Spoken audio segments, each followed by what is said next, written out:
Bonjour. Merci à votre pasteur de me faire confiance et de me donner l'occasion de parler un peu avec vous. Je vous apporte les salutations de nos églises en France. Et puis, il n'y a pas longtemps, il y a quelques jours, j'ai été au bout du monde. Donc, ils m'ont chargé de vous saluer.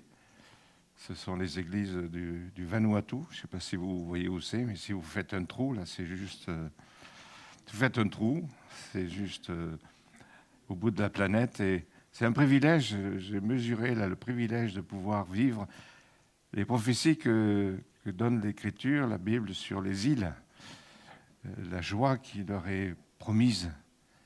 Et je suis émerveillé de voir que le Seigneur travaille partout. Il est à l'œuvre par son esprit, même dans toutes les églises. Tous ceux qui se réclament de Jésus-Christ et du Dieu trinitaire, je suis témoin de l'action du Seigneur un peu dans le monde entier. Et il agit aussi à Paris et à Boulogne.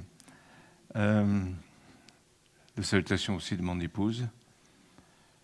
Je ne sais pas sur quel verset le Seigneur travaille votre cœur en ce moment. Je ne sais pas si vos regards sont portés vers un texte, mais moi, ça fait à peu près 2 ans que le Seigneur régulièrement me fait travailler Jean 17. Jean 17, je pense que tous les chrétiens savent ce dont il s'agit. Et j'aimerais vous partager avec vous la 3e partie de cette prière de Jésus. Et donc, je pense que ça va s'afficher. C'est à partir du verset 20, si je ne m'abuse pas. Oui, 20. Voilà. Et on va essayer de le lire avec une attention particulière. Permettez-moi quelques paroles avant qu'on lise ce texte. Je ne sais pas si vous avez réfléchi un petit peu au moment où nous verrons Jésus comme il nous voit, comme il nous connaît. Est-ce que vous avez préparé un petit speech? Est-ce que vous avez préparé un peu qu'est-ce que vous allez lui dire?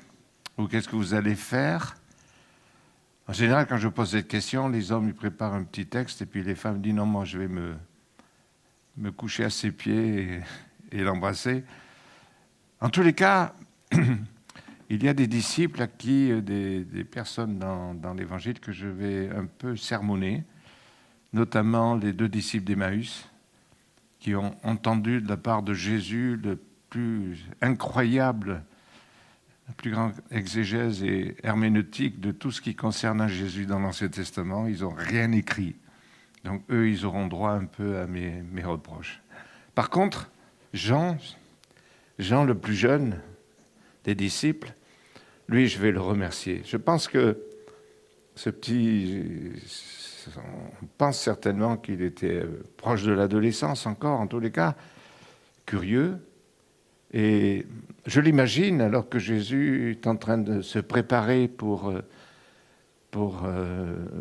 la croix à Gethsémanée. Vous vous souvenez qu'il a reproché à ses disciples de ne même pas pouvoir rester 1 heure en prière avec lui, c'est-à-dire qu'au moment où Jésus avait vraiment besoin, Jésus homme, de la présence et de l'accompagnement de ses disciples, ils ont tous dormi. Mais je soupçonne qu'il y en avait un là qui s'est faufilé dans le jardin de Gethsémanée et qui a été un peu écouté ce que Jésus pouvait dire à son Père. Et moi, Jean, là, je vais le remercier parce que il n'y avait pas à l'époque de dictaphone ni de smartphone pour enregistrer, mais en tous les cas, il a sérieusement écouté ce que Jésus disait à son Père dans ce moment intense d'intimité. Et longtemps après, le Saint-Esprit l'a aidé à se remémorer comme Jésus l'avait promis. Il vous rappellera ce que je vous ai enseigné, ce que je vous ai dit. Alors c'est vrai qu'on ne connaît pas trop la date exacte de la rédaction de l'Apocalypse et de l'Évangile. Mais en tout cas, si on prend Jean comme auteur des deux, il est probable que l'Évangile de Jean ait été écrit simultanément ou peut-être après la révélation de l'Apocalypse. Et nul doute qu'on est entre 90 et 100 après Jésus-Christ. Nul doute que, et moi c'est mon impression personnelle, qu'il a rédigé l'Évangile de Jean avec cet arrière-plan de la vision qu'il aurait peut-être déjà reçue dans Apocalypse chapitre 1 et 2.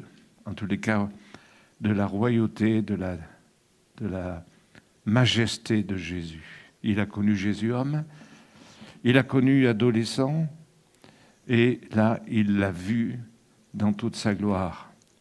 Et j'aimerais qu'on puisse lire cette troisième partie de cette prière magnifique en se mettant dans la peau de Jean, dans cette curiosité saine de se mettre là, s'introduire un peu dans cette intimité précieuse qui existait entre Dieu le Père et Jésus. Alors, vous le savez, ce chapitre 17 se divise en trois parties. Jésus, en premier, prie pour lui. Il prie par rapport à sa mission.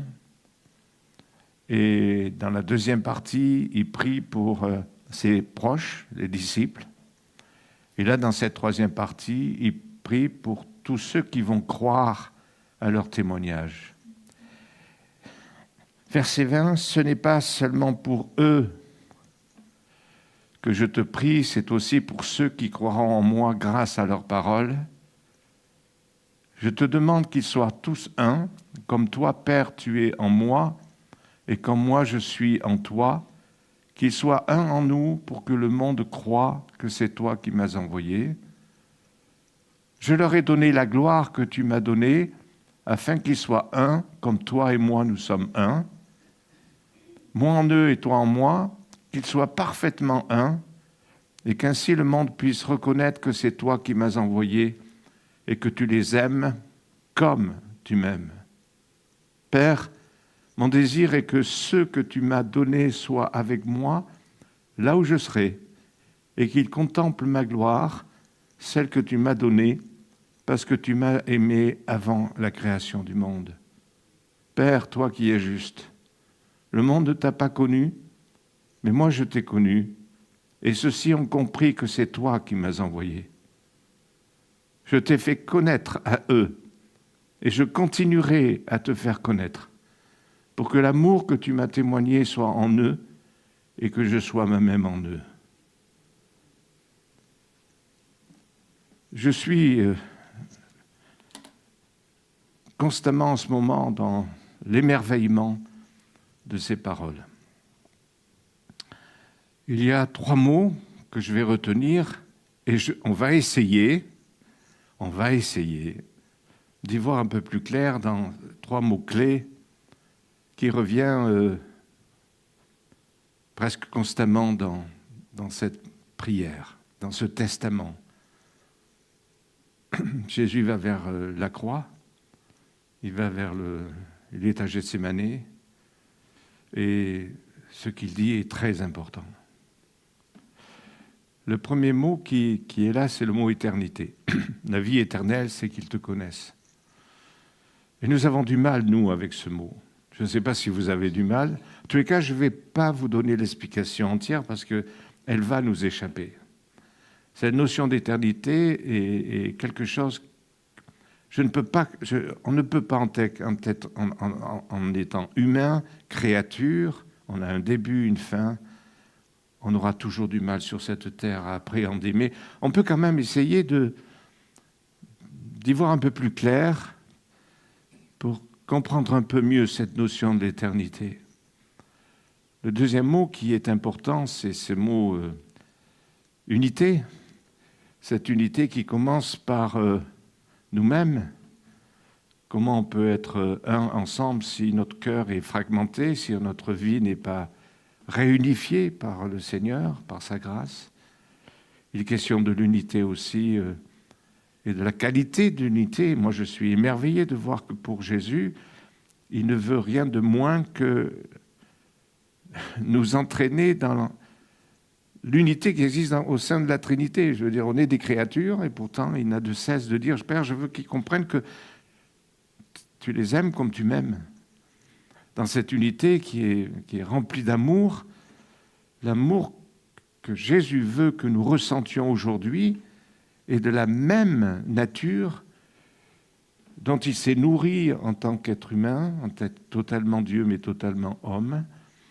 Et il sait qu'on en a besoin, de cet amour total et entier, de cette qualité d'unité.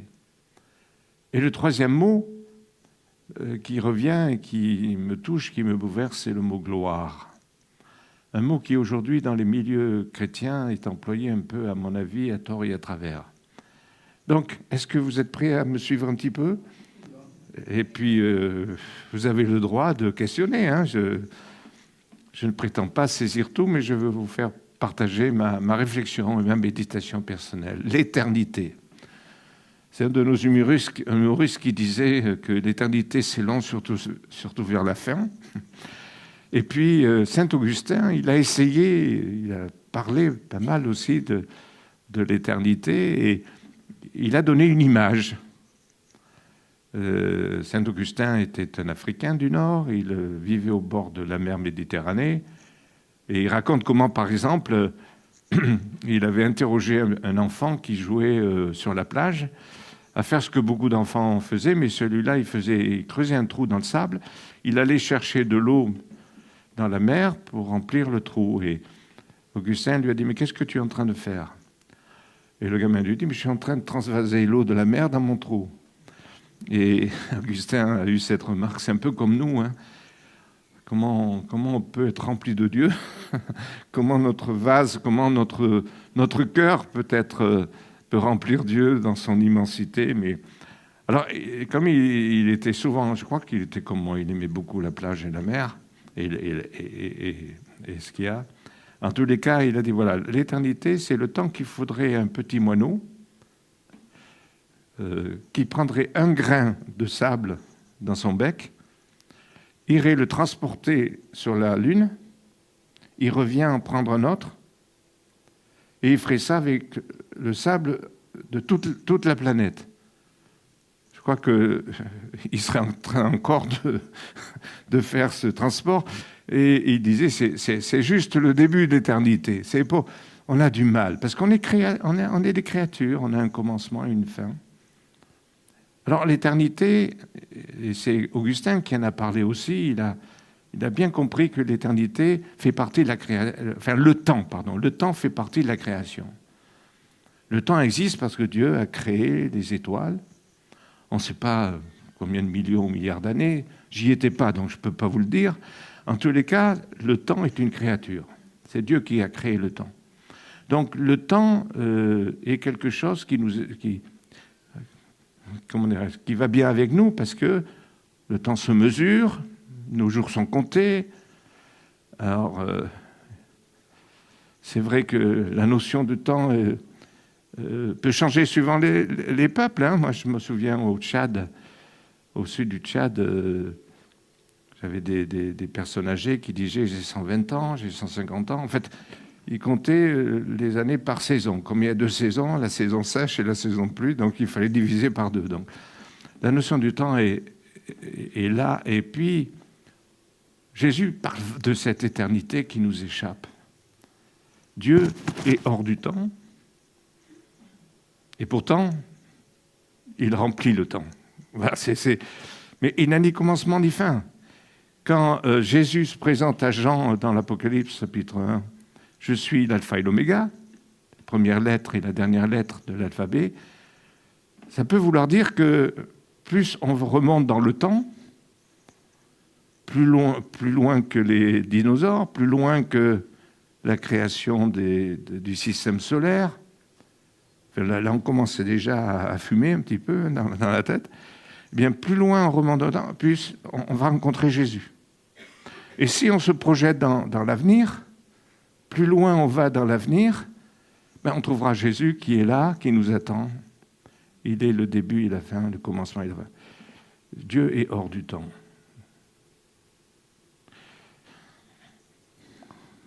cette réalité fait que Dieu habite autant le passé que le présent et que l'avenir. Est-ce que vous me suivez toujours?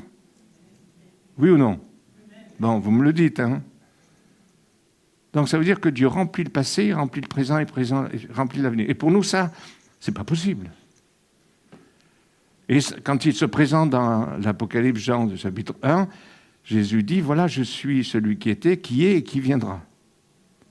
Et il change un petit peu par rapport à la façon dont il s'est révélé à Moïse, par ce verbe, parce que Dieu n'a pas de nom. Hein.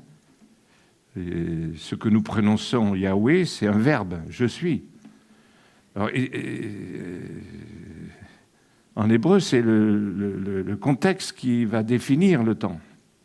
Et ça veut dire que si on va dans le passé, Dieu est dans le passé. Alors ça pour nous, le passé, c'est passé.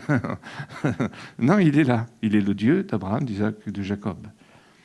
Dans le présent, on n'a pas de problème pour remarquer que Dieu habite le présent, mais il habite aussi l'avenir.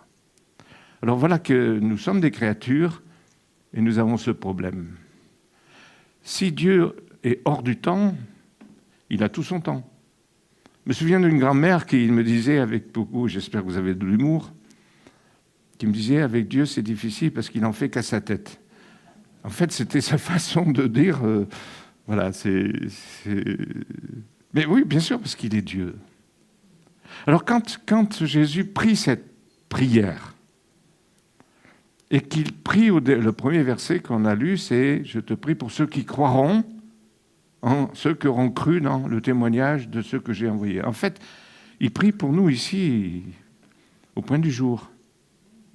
Puisque vous croyez, parce que vous avez cru dans la parole de ceux qui ont cru, de ceux qui ont cru, de ceux qui ont cru, oui ou non? Et on remonte aux apôtres. Nous sommes là, la continuité du témoignage des premiers apôtres. Et d'autres vont croire en fonction de notre témoignage. Donc ça veut dire que s'il est hors du temps et qu'il remplit le temps, ça veut dire que cette prière résonne encore aujourd'hui. C'est-à-dire elle est autant actuelle aujourd'hui qu'elle l'était il y a 2000 ans. Et la bonne nouvelle, c'est que grâce à cette notion d'éternité, nous pouvons dire que Jésus est en train de prier aujourd'hui pour vous au point du jour. Je te prie pour ces chrétiens, cette église du point du jour, parce qu'ils ont cru au témoignage de ceux qui ont cru, Enfin, j'espère que ça vous fait plaisir. En tous les cas, moi, ça me rassure. Quand je lis ça, je dis, Seigneur, tu es encore en train, cette prière résonne encore, et ça nous amène dans une autre réflexion. C'est qu'il ne peut pas y avoir, la Bible nous dit qu'il n'y a pas ombre de changement en Dieu, il est le même, hier, aujourd'hui, éternellement. On ne peut pas lui ajouter quelque chose, on ne peut pas lui retrancher autre chose, et surtout on ne peut pas le prendre en défaut de ce qu'il est et de ce qu'il dit.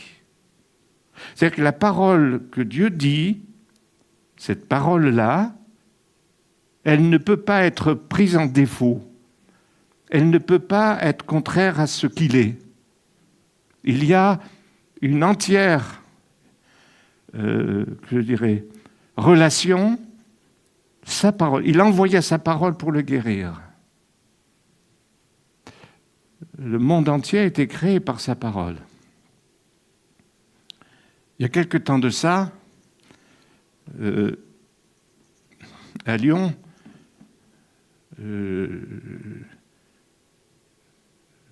j'ai gagné la confiance et je représente la Fédération protestante auprès des autorités, dans l'interreligieux, comme auprès de la mairie de Lyon. Et il y a quelque temps, avant le Covid, Barbarin, quand il était encore en bonne santé et qu'il était archevêque cardinal à Lyon, un homme qui a beaucoup souffert, on a beaucoup prié pour lui et avec lui. Et il m'a invité, il y avait un colloque entre les autorités catholiques romaines et les autorités orthodoxes. Ils sont dans une phase d'unité, mais il y a un gros problème, c'est ce qu'on appelle le protos, c'est-à-dire quelle est l'Église mère. Alors évidemment, pour Rome, c'est Rome, pour les Romains, c'est Rome, et pour les orthodoxes, c'est Constantinople. Et alors, je les ai écoutés, il a parlé de ce différend. Et puis, Philippe Barbarin s'est tourné vers moi et il m'a mis dans l'embarras. Il m'a dit, pour vous et pour toi, Daniel, qu'est-ce que c'est que l'Église mère? Alors, j'ai tiré ma sonnette des larmes et j'ai dit, Saint-Esprit, au secours. Parce que ce n'est pas des imbéciles, hein, c'est des érudits, ces gens-là. Et alors, voilà comment je m'en suis sorti. Je ne sais pas si on pourrait certainement faire mieux, mais j'ai dit, écoutez, on aurait pu dire que l'église de Jérusalem, c'était l'église mère, mais trop légaliste pour moi, trop légaliste. Et Antioche, l'église missionnaire. Ah oui, mais attendez, mais il y a Éphèse. Et puis il y a Corinthe. Alors là, pour avoir un peu d'humour, comme je suis charismatique, je dis, Corinthiens, trop pentecôtiste, trop de bazar. Non. Alors j'ai dit, écoutez, là où on est tous d'accord, on est tous des chrétiens trinitaires. Je m'en suis remis à ce Jean 17. Je dis, je crois que le modèle que Jésus nous a donné de la première communauté, c'est quand même la Trinité. C'est le modèle du travail en collaboration, ce modèle de l'unité. Il n'y a pas de compétition, il y a une adoration réciproque, chacun se met au service de l'autre. Je m'en suis sorti comme ça. Hein. Je dis, je crois que le seul modèle que le Seigneur nous a donné de communion, d'unité, de travail en commun, de travail d'équipe, c'est la Trinité. Alors je crois que je dois un peu boucher la parole, hein, parce que entre la Trinité et Rome et la Trinité et Constantinople, bon, il n'y a pas lieu de discuter la perfection. En tous les cas, le Seigneur met cette invitation quand il dit « Père, je veux qu'il soit un ». Alors avant d'aborder ce deuxième point, tu me dis quand il me reste 5 minutes, il n'y a pas de différence entre ce que Dieu dit et qui il est. On ne peut pas le prendre à défaut. C'est pour ça que plus on connaît le Seigneur, plus on a confiance dans ce qu'il dit. Ce qu'il vous a dit il y a 10 ans est toujours vrai aujourd'hui. Il ne peut pas. La Bible nous dit qu'il ne revient pas sur ses dons ou son appel. Ce n'est pas possible. Quand il dit quelque chose, c'est conforme à sa divinité, à son omniscience, son omniprésence. Je voudrais vous dire que vous pouvez permettre au Seigneur de réveiller ce qu'il vous a planté, ce qu'il vous a donné peut-être il y a 30 ans, 40 ans. Il y a un mot qui m'a toujours, pendant longtemps, étonné quand Paul écrit dans la 2e au Timothée, chapitre 2. Paul est en prison. Timothée vit le contraire de ce qu'il vivait dans la première. Dans la première épître, c'est un pasteur avec une église qui grandit, avec tous les problèmes liés à la croissance, mais là, ils sont en pleine persécution. Les gens partent, les anciens disent « bye bye, pasteur, on reviendra quand ça ira mieux ». Il est découragé, on entend des bruits sur Paul, puisque sa réputation... vous savez ce que c'est que les rumeurs, non? Les rumeurs. Hein. Et le bruit courait que Paul avait perdu la tête et qu'il avait mis le feu à Rome. Et c'est pour ça que Paul lui dit « tous ceux qui sont en Asie m'ont abandonné ». C'est grave, hein? Il dit, je comptais sur mon ami Alexandre, le forgeron. Alors, ne pensez pas à un forgeron qui fait un outil.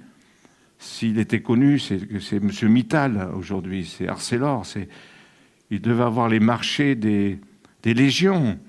Et quelque part, au lieu de témoigner pour Paul, il a préféré les commandes des armées pour je ne sais pas si c'est pour équiper les chevaux ou les armes ou les armures. En tous les cas, il n'y avait pas photo, il a laissé tomber. Tout le monde le laissait tomber, et même Timothée qui était à 2 doigts de tout lâcher, de dire peut-être que Paul en ayant reçu tellement de cailloux, laissé lapider, blessé, il a peut-être perdu la tête. C'est pour ça que Paul lui dit « n'aie pas honte de moi ». Et puis il lui dit cette phrase « souviens-toi de Jésus-Christ ». Est-ce qu'on demande à un pasteur ou à un apôtre de se souvenir de Jésus-Christ? Il est payé pour. Non, je rigole. Hein. C'est son travail, c'est son quotidien. Et quand on regarde un peu ce mot, c'est vraiment le sens de l'anamnèse, c'est-à-dire, si vous voulez, c'est un mot que moi je traduis comme « faites de l'archéologie », archéologie des bienfaits de Dieu. Je pose toujours une question à des Parisiens. Jusqu'à présent, je n'ai aucun Parisien qui m'a donné la réponse. Je veux dire, à Paris. Ni les chauffeurs d'Uber. Alors, quel est le plus vieux monument de Paris? N'ayez pas peur. Pardon? Les arènes. Non. Pardon? Oh non, Notre-Dame, elle est toute jeune. Vous voyez? Pourtant, c'est un monument qui est en plein centre de Paris, dans une grande place. Tout le monde connaît l'obélisque. Eh oui, 2000 ans avant Jésus-Christ, je crois. Donc voilà. Encore une fois, j'ai la preuve que... Mais quand vous vous approchez de l'obélisque, c'est extraordinaire. Vous avez l'impression que ça a été taillé hier. Les archéologues, qu'est-ce qu'ils ont fait? Ils fouillent le sable, et quand ils enlèvent la poussière et le sable, ils ont découvert les inscriptions de cet obélisque. Je ne sais pas qu'on va le garder, hein. C'est Napoléon qui l'a pris en Égypte.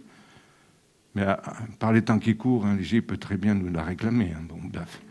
Mais c'est ça ce mot. Dieu a gravé en nous, Dieu nous a donné des paroles. Il y a peut-être 20 ans, 30 ans, 40 ans. Moi, j'ai reçu une parole de Dieu à Stockholm en 1968, pendant que mes copains faisaient les barricades. Moi, j'étais dans une tournée missionnaire avec mon père en Suède. Et je vis encore les résultats de cette prophétie. Vous savez, quand Dieu nous parle, il ne reviendra jamais sur ce qu'il vous a dit. Mais il y a eu de la poussière, il y a le temps qui a fait du sable. Et il suffit que nous puissions enlever, sortir cette poussière, ce sable, pour vous apercevoir que c'est toujours là. Vous avez des chrétiens qui attendent le réveil. Je crois qu'on oublie que Jésus a dit « réveillez-vous ». Nous avons quelque chose à faire. Donc ça fait 61 ans que je suis baptisé. Bon, ça ne me rajeunit pas du tout. Hein. Mais j'entends depuis 60 ans les gens qui rêvent après comme un fantasme le réveil. Non, Jésus a dit réveille-toi. Ça veut dire quoi? Souviens-toi de Jésus-Christ. C'est-à-dire, écoute. Et ça, c'était le secret de Paul, de continuer à avoir la même flamme, le même feu, le même zèle. Laisse le Saint-Esprit souffler sur la poussière du temps, sur le sable, sur tout ce qui est venu couvrir les épreuves, les difficultés qui sont venues et on a mis en oubli ce que Dieu nous a dit. Et quand tu fais ce travail, vous savez ce vieux cantique qui dit « Compte les bienfaits de Dieu ». Lorsqu'on laisse le Saint-Esprit agir en nous et enlever cette poussière, on dit « Saint-Esprit, souffle, souffle », nous retrouvons et nous pouvons trouver à tout moment la même joie du salut quand on a été né de nouveau, la même flamme du baptême dans le Saint-Esprit. Est-ce que vous me suivez? C'est là, c'est pas parti. Simplement, il faut enlever la poussière. Donc, il n'y a pas de différence entre ce que Dieu dit et ce qu'il est. Et quand on comprend cette dimension de l'éternité, qui ne change pas, qui remplit le temps tout en étant hors du temps, le temps est entre ses mains, c'est une créature, alors nous pouvons augmenter notre confiance dans ce qu'il a dit. Amen. Qu'est-ce que c'est que l'unité? Quand Jésus prie, là aussi, si vous étudiez bien, il parle du triomphe de l'Église. Jésus, comme il remplit le futur, comme il a rempli le passé, il sait que le gnosticisme va venir attaquer l'Église. Il sait que les persécutions vont venir. Il sait que le premier péché de l'Église, qui est le paraître, et qui constituera la division, il connaît tout ça. Il sait tous les drames qui ont jalonné l'Église depuis 2000 ans. Il le sait. Il le sait. Et c'est pour ça qu'il dit « Père, je veux qu'il soit un. » Un par rapport à nous-mêmes, guéri.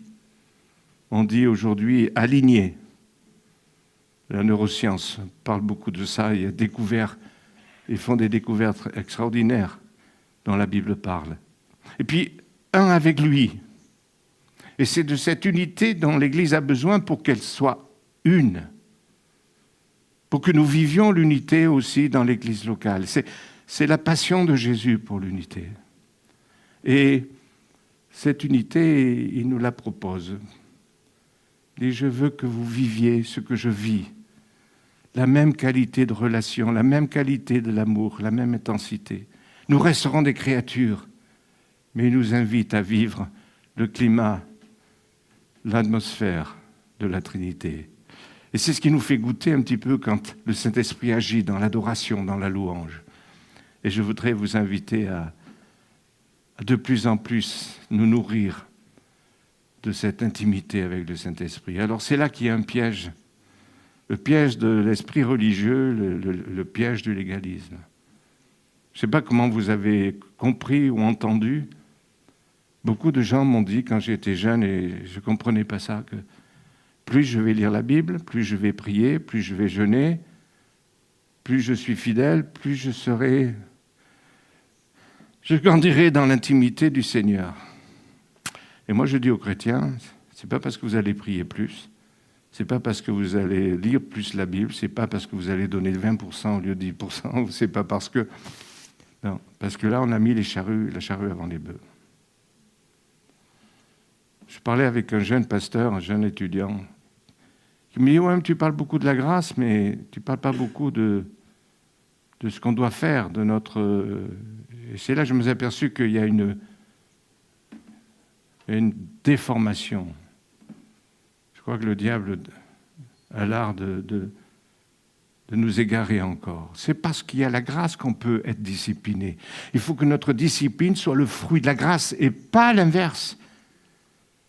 On n'a pas à gagner l'intimité avec Dieu. L'intimité avec le Seigneur, elle est gratuite, elle est totale, elle est due entièrement à l'œuvre de Jésus. Le fils prodigue, quand le père lui ouvre les bras, est-ce qu'il sentait le dernier parfum de chez Hermès ou... Il sentait quoi? Il sentait quoi? Le cochon, hein? Vous avez déjà été dans une porcherie? Dans le village de mon père, en Haute-Savoie, il faisait le meilleur beurre du monde, tant pis pour les Normands. Il faisait le meilleur fromage du monde, c'était dans la fruitière.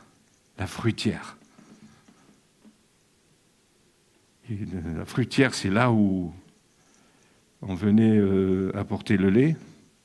Et évidemment, il y avait toujours une porcherie à côté parce qu'on nourrit les cochons avec le petit lait. Et il suffit d'entrer dans la porcherie, ressortir. L'odeur, elle va vous rester pendant plusieurs jours si vous ne lavez pas vos vêtements. Et imaginez à quelqu'un qui travaillait et qui mangeait avec les cochons. Bien, le Père l'embrasse. Quelle plus grande image de l'intimité. L'intimité, c'est l'intimité avec Dieu qui rend possible le cheminement avec lui. Ce n'est pas le cheminement qui nous amène à l'intimité. Nous devons vivre de cette intimité que Dieu nous donne par la réconciliation. Et oui. Donc si je prie davantage, si je jeûne, si je donne ma dîme, si je témoigne, c'est parce que ça part de ma relation, de ma réconciliation et de mon intimité avec Dieu. Et je vais cultiver là, je vais développer là une plus grande relation. Et si on comprend ça, ça va nous éviter beaucoup de tracas. Est-ce que Dieu m'aime? Est-ce que je mérite? Tu ne mériteras jamais rien du tout. C'est la grâce. Et c'est pour ça que la grâce va plus loin. La grâce, c'est le moteur, c'est pas l'aboutissement. C'est pour ça que Jésus parle, et moi, il y a un verset qu'on n'a pas pu lire, mais dans Jean 17, attendez, mettez-vous à la place de Jésus avec ses 12. Il y en a un qui l'a trahi, qui va le trahir, là. Il y en a un qui le renie. Ils vont tous dormir. Et pourtant, il y a ce verset qui est pour moi incroyable. Au verset 11 du chapitre 17, il dit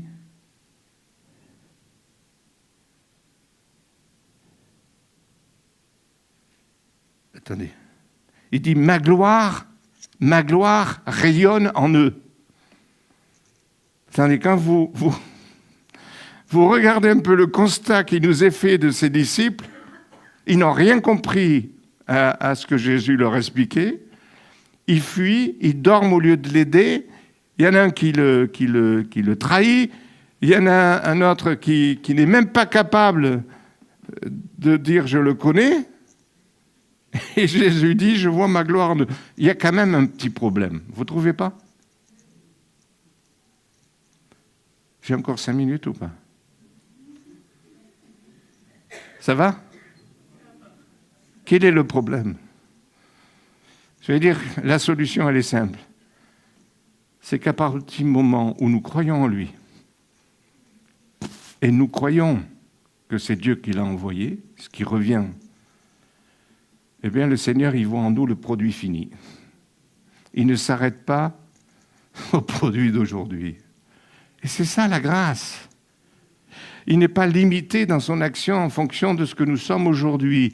Et devant ses poltrons, devant ses disciples, Jésus dit, je vois la gloire en eux. Frères et sœurs, Dieu voit la gloire de Dieu en vous. On n'est pas encore, on est en chemin. Mais voilà ce Dieu-là qui est capable de voir le meilleur en nous. Il nous voit déjà parfait, il nous voit déjà. C'est comme ça qu'il regarde l'Église. Et trop souvent, nous, on a un regard très, très horizontal. Et oui, tu pourrais te tourner vers ton voisin en disant « tu es parfait, tu es saint ». Eh oui, même si surtout c'est votre conjoint. Hein. Et le dernier mot, et je termine, c'est le mot « gloire ». Alors, pour faire vite, aujourd'hui, c'est un mot qui est employé à tort et à travers. C'est vrai que la gloire de Dieu, c'est simplement qui il est et son rayonnement en fonction de qui il est. Mais en hébreu, le mot, c'est kabod. Kabod, ça m'a fait penser, alors je ne sais plus du tout ce que les enfants étudient à l'école, vraiment. Moi, je me souviens qu'un des professeurs avait voulu expliquer au niveau de la terre et de sa masse. Donc, s'il y a des profs ici, ben, j'espère que j'ai bien écouté. Mais ça m'avait frappé. Le prof disait que si on enlevait tout le vide du globe terrestre, d'accord, tout le vide, la masse de la Terre ne serait pas plus grosse qu'un dé à coudre. Alors déjà aujourd'hui, les nouvelles générations ne savent pas ce que c'est qu'un dé à coudre. Mais vous voyez ce que c'est qu'un dé à coudre? Voilà. Voilà, c'est ça. Mais la terre pèserait autant qu'aujourd'hui. Le mot qui désigne le plus la gloire, c'est qu'il n'y a pas de vide, il n'y a pas de creux. En Dieu, il n'y a pas de vide, il n'y a pas... C'est lourd, c'est dense. Et c'est pour ça que la gloire de Dieu va avec sa réputation. Ce qu'il est, c'est pas léger. Ce qu'il dit, c'est pas léger. Et Jésus dit bien, je leur ai donné cette gloire. Et cette gloire a commencé à travailler en nous. Parce que le but de Jésus, dans Jean 17, il dit, je veux que leur témoignage soit crédible, pour que les gens croient. Pour que lorsque nous parlons de Jésus, ils croient. Ils aient une révélation que c'est toi qui m'as envoyé, que je suis vraiment le Sauveur. Et ça veut dire qu'il n'y a pas de creux, il n'y a pas de vide entre ce que nous sommes et ce que nous disons. Dieu nous a donné en nous le Saint-Esprit qui veut nous glorifier, nous transformer de gloire en gloire. C'est-à-dire que de plus en plus, ce que nous vivons et ce que nous disons soit en relation de plus en plus vrai. Qu'il n'y ait pas de parole en l'air, qu'il n'y ait pas de vide ou de creux et de différence entre ce que nous disons et ce que nous vivons. Pour beaucoup de gens, nous sommes le seul évangile qu'ils pourront lire. C'est Paul qui le dit.